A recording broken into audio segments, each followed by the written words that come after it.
Hello students, in today's lecture we will discuss the next important question. Why could the shepherd boy sit on the judgment seat and not the king? Explain. So let us discuss answer to this question. Why could the shepherd boy sit on the judgment seat and not the king? The judgment seat of Vikramaditya is a very absorbing story of Sister Nivedita, as we have already discussed in our previous lectures. It has been taken from her book Cradle Tales of Hinduism. Vikramaditya was regarded as the greatest judge in India. He was the king of Malwa. He always followed the instructions of his conscience while delivering judgment on any matter. Means whenever he delivered judgment on any issue, he always used to listen to the voice of his inner spirit. He believed that the voice of conscience is the voice of God. According to the writer, Vikramaditya had a perfectly pure heart. He was pure by heart, that's why he was regarded as a uh, perfect judge. She believed that only he who was pure in heart could be perfectly just. Only such a person was fit to occupy the judgment seat of Vikramaditya. Sister Nivedita believed that only a person who is pure by heart can give right judgment, and a person who is pure by heart is fit to occupy the judgment seat of Vikramaditya. A shepherd boy found a green mound amidst the ruins of palace of King Vikramaditya. The mound looked like the seat of a judge. The shepherd boy sat on the mound. He told the other boys that he would play the judge and deliver justice. The other boys invented disputes and brought them to the boy on the judgment seat. They were happy with his verdict. The news of this shepherd boy spread far and wide. People began to bring their disputes to the boy. His judgments satisfied everybody. As we have already discussed that there was a mound in the ruins, in the destroyed remainings of the palace of King Vikramaditya. One of the shepherd boys sat on that mound, and he asked his fellow shepherd boys to bring their disputes, petty disputes, before him, and he gave the best judgment to their disputes. So this news spread far and wide. Um, the king of those times heard the news of the mound. The king took no time to understand that the shepherd boy must have sat on the judgment seat of Vikramaditya. He got the throne dug out and installed in his palace.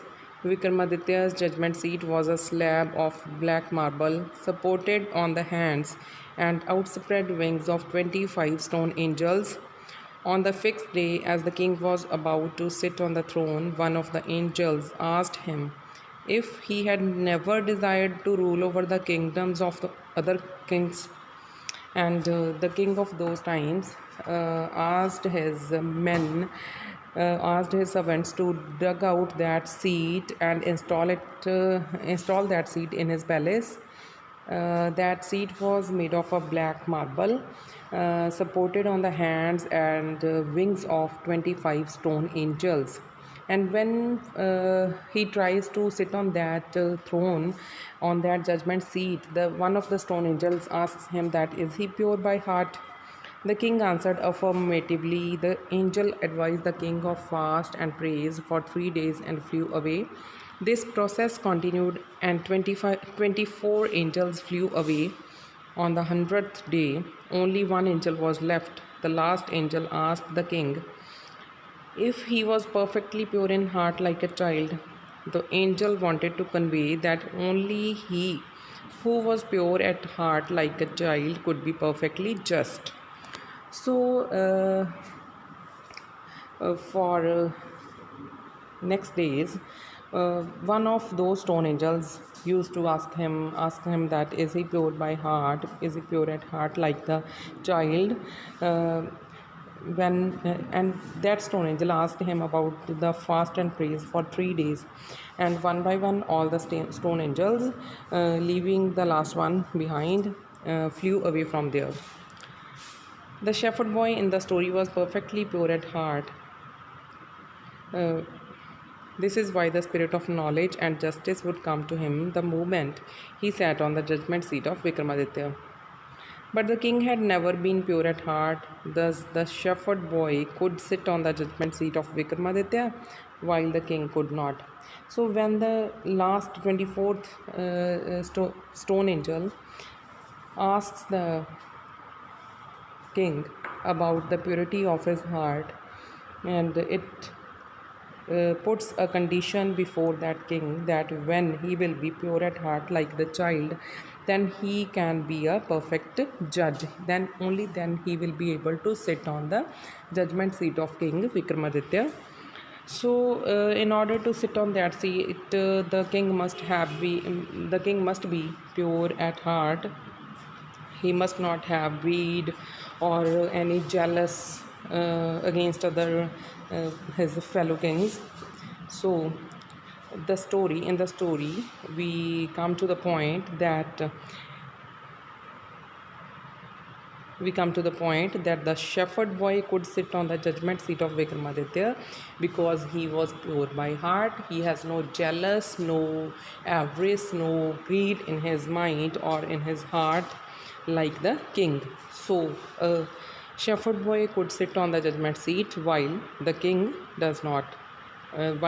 could not. Tomorrow, so this is the our discussion of today's question. Tomorrow we will continue with our next lecture. Thank you very much.